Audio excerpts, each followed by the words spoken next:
लोकतंत्र में शक्ति जनता के हाथ में होती है।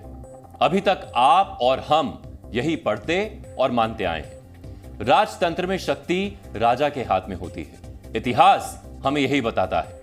लेकिन अगर आप एक आम आदमी हैं जो शायद रिक्शा चलाता है, बस ट्रक चलाता है, रेड़ी पटरी पर दुकान लगाता है या 10-15 हजार रुपए की नौकरी करके गुजर बसर कर रहा है, उसके लिए आज हर वो आदमी जिसके पास उससे ऊंचा ओहदा है या उससे ज्यादा धन है, वो राजा है। जैसे किसी राज्य का राजा अपनी प्रजा के किसी भी व्यक्ति से यह कह सकता है कि उसकी औकात क्या है, इसी तरह से लोकतंत्र में हर ऊंचे ओहदे पर बैठा शख्स अपने नीचे ओहदे वाले को या अपने से कम शक्तिशाली व्यक्ति को यह कहकर धमकाता नजर आता है कि उसकी औकात क्या है। मध्य प्रदेश के शाजापुर में कलेक्टर और बस ड्राइवर्स की एक मीटिंग हो रही है। आपको हमने बताया था कि पिछले 2-3 दिनों से पूरे देश में हिट एंड रन कानून की वजह से बस ट्रक ड्राइवर्स हड़ताल पर थे। इस मुद्दे को लेकर केंद्र सरकार एक्टिव थी। यही नहीं, सभी राज्यों के अधिकारियों को बस ट्रक ड्राइवर से बातचीत के जरिए हड़ताल वापस लेने के लिए कहा गया था।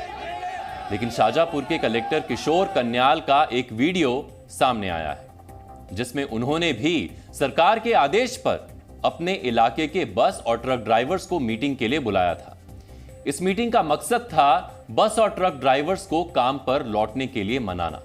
लेकिन इस मीटिंग में कलेक्टर कन्याल अपने ऑफिसर वाले ओहदे का रौब दिखाते नजर आए।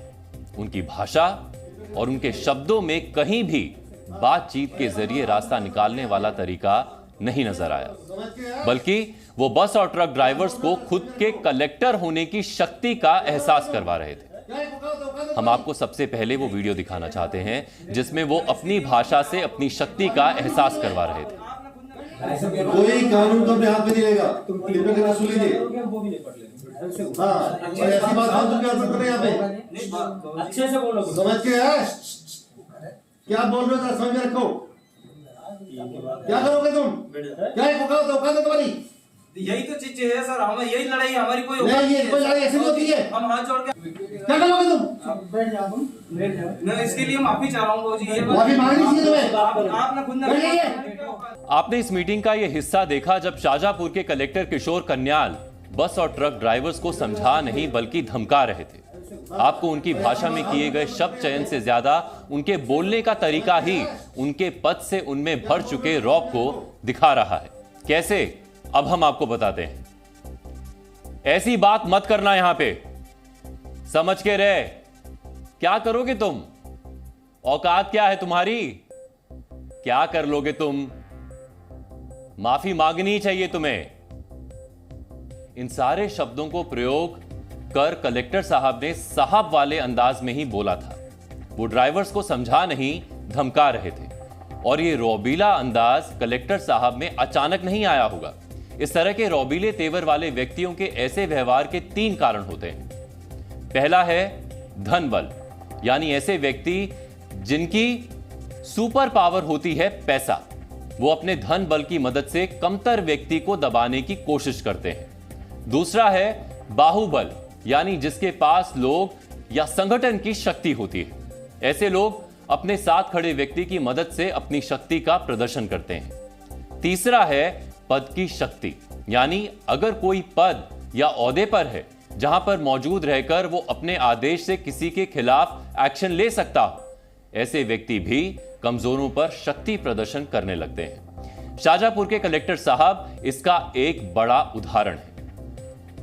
आम जनजीवन में ऐसे बहुत से मौके आते हैं जब कमजोर वर्ग के लोगों को सरकारी पदों पर मौजूद शक्तिशाली व्यक्तियों या धनबल और बाहुबल से संपन्न व्यक्तियों से दबना पड़ता है। क्या आप ये सोच सकते हैं कि कोई रेड़ी पटरी लगाने वाला व्यक्ति अपने जिले के जिलाधिकारी से ऊंची आवाज में बात भी कर ले?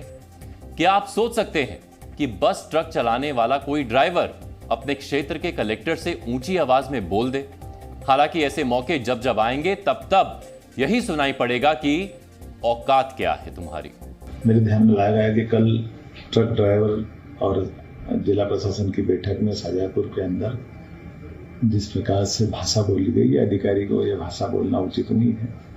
और खासकर ये सरकार तो गरीबों की सरकार है। यशस्वी प्रधानमंत्री मोदी जी के नेतृत्व में हम गरीब उत्थान के लिए काम करते हैं, और ऐसे में हर एक अधिकारी को, वो कितने बड़ा अधिकारी, उसको गरीब की काम का भी सम्मान करना चाहिए और भाव का भी सम्मान करना चाहिए। इसलिए मनुष्यता के नाते से ये भाषा कम से कम हमारी सरकार में बर्दाश्त नहीं। मैं खुद मजदूर का परिवार का निकला हुआ बेटा हूँ, इस नाते से मैं उम्मीद करता हूँ कि आगे इस प्रकार से अधिकारियों को अगर वो ये भाषा बोलते हैं तो उनको मैदान में रहने का अधिकार नहीं है।